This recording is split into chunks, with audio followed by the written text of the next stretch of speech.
wabarakatuh. Perkenalkan, nama saya Dian Septiani Putri. Dalam kesempatan kali ini, saya akan menjelaskan apa itu kargo, macam-macam jenis kargo, dan irregular kargo. Nah, jika kita mendengar kata kargo, apa yang kita pikirkan? Yang terlintas tentu saja tentang pengiriman barang. Yang kita pikirkan adalah tentang pengiriman barang, ekspedisi atau pengiriman barang dengan muatan yang besar ya. Nah, jadi semakin berkembangnya infrastruktur kota dan berkembangnya pertumbuhan bisnis di Indonesia membuat jasa logistik pengiriman kargo juga ikut berkembang. Apalagi di zaman ini sudah semuanya online, sehingga dapat mencakup pasar hingga pelosok sekalipun.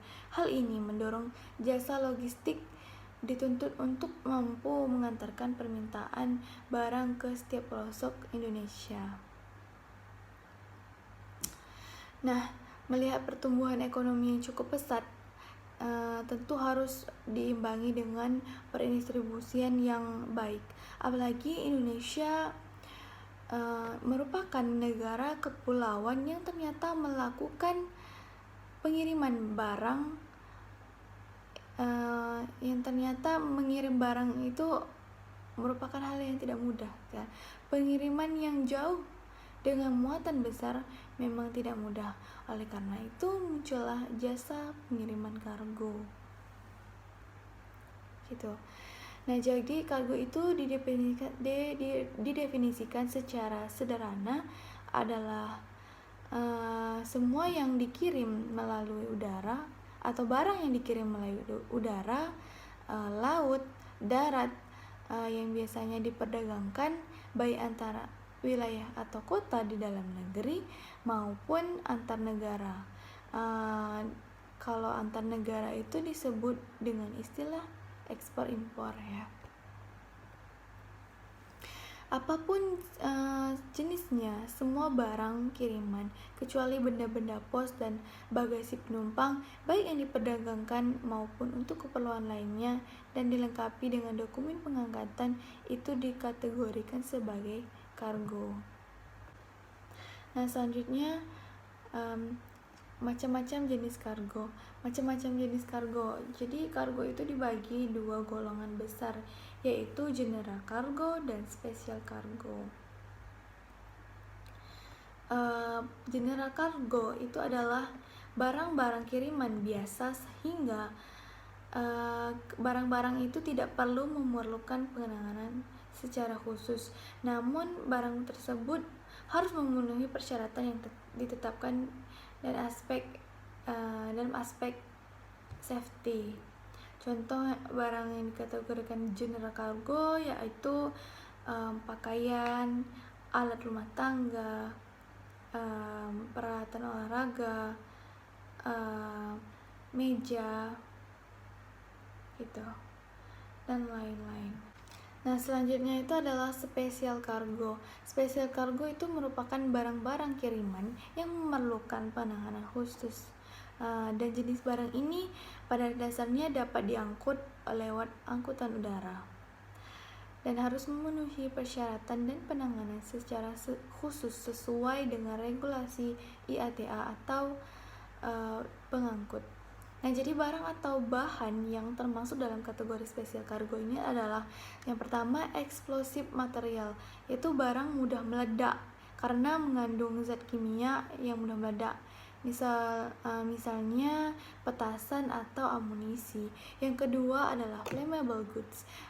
Flammable goods ini adalah barang mudah terbakar, baik dalam bentuk gas, padat, atau cair. Contohnya itu adalah oksigen atau zat asam atau pembakar seperti itu. Nah, yang ketiga adalah wet freight. Barang yang berbentuk cairan maupun barang padat bercampur cairan sehingga pemuatannya harus dalam kontainer. Contohnya itu daging segar, udang basah, makanan, telur, dan lain-lain. Yang keempat adalah perishable goods. Perishable goods ini adalah barang yang mudah busuk dan hancur selama perjalanan, sehingga dalam pemuatannya itu harus ada bahan pengawet agar tahan lama dalam waktu pengiriman. Misalnya itu adalah buah, tumbuhan hidup atau bunga, dan lain-lain. Yang kelima adalah dangers when wet. Dangers when wet ini merupakan barang berbahaya yang mudah meledak jika basah atau lembab. Contohnya itu adalah karbit. Yang keenam adalah live animal. Live animal ini merupakan hewan hidup yang diangkut melalui udara.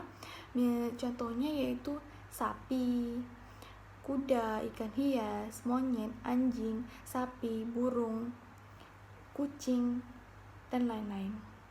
Selanjutnya yaitu human remains. Human remains ini adalah jenazah manusia.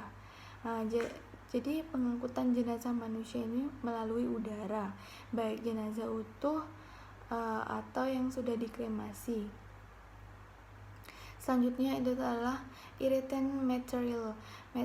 Irritant material ini adalah barang atau bahan yang mengandung zat perangsang atau dapat merangsang benda lainnya. Contohnya itu adalah alkohol, gas, dan spiritus. Selanjutnya yang ke-9 adalah magnetized material. Nah, ini merupakan barang yang mengandung unsur magnet.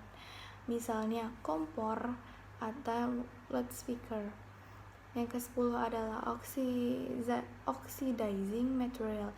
Ini merupakan barang yang mudah terbakar jika bereaksi dengan O2. Misalnya zat pemutih atau peroksida. Nah, yang ke-11 adalah fragile goods. Jadi ini adalah merupakan barang yang mudah terpecah belah, yaitu contohnya gelas, piring, gitu. Nah, jadi untuk fragile goods ini biasa dilihat yang biasanya dikirim oleh orang-orang itu adalah biasanya terdapat simbol fragile goods ini kebanyakan. Nah, yang selanjutnya itu adalah poisonous substances, merupakan barang beracun yang pengangkutannya harus dilengkapi surat izin dari pihak berwenang. Contohnya itu adalah arsenik. Yang ke-13 adalah radioactive material. Nah, radioactive material ini merupakan bahan yang mengandung radioaktif. Yang ke-14 adalah valuable goods. Barang ini merupakan barang berharga yang mengandung unsur kimia lainnya di dalamnya. Misalnya logam mulia, perhiasan, kertas, atau dokumen berharga, dan lain-lain.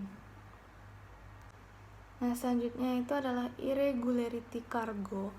Irregularity cargo ini merupakan permasalahan yang terjadi dalam penanganan kargo. Selain itu, irregularity cargo ini juga dapat diartikan sebagai kejadian penyimpangan yang terjadi, pelayanan lapangannya, penerapannya yang tidak sesuai dengan standar operation procedure,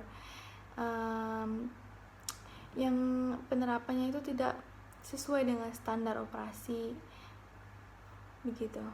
Nah, jadi dapat disimpulkan bahwa irregularity cargo ini merupakan kargo yang dalam proses penerimaan atau pengiriman mengalami ketidakberesan karena tidak sesuai dengan standar operation prosedur yang berlaku. Nah, macam-macam irregularity cargo. Yang pertama adalah missing cargo. Missing cargo ini merupakan kargo yang tidak dapat ditemukan dan berdasarkan sumber pemberitahuan, maka irregularities-nya terbagi. Yang pertama, missing di stasiun pemberangkatan, yang berarti bahwa kargo hilang di stasiun pemberangkatan. Yang kedua itu missing di stasiun kedatangan, yaitu yang berarti bahwa kargo hilang di stasiun tujuan. Nah, selanjutnya itu damage cargo. Yang keduanya damage cargo. Damage cargo ini merupakan kargo yang ditemukan dalam keadaan rusak, baik itu untuk kerusakan packing, isi, mutu dari kargo itu sendiri. Nah, untuk damage cargo ini memiliki beberapa jenis, yaitu yang pertama pilferage, yaitu kargo yang isinya rusak ataupun hilang. Kedua, spoil. Spoil ini merupakan kargo rusak dan tidak layak untuk digunakan lagi. Yang ketiga adalah torn. Torn ini merupakan kargo yang packingnya ditemukan dalam keadaan rusak atau robek, tetapi belum bisa dipastikan apakah isi kargo tersebut itu hilang atau masih dalam keadaan komplit. Nah, yang keempat adalah breakage. Breakage ini merupakan kargo rusak atau pecah. Biasanya digunakan untuk kargo yang berlabel fragile.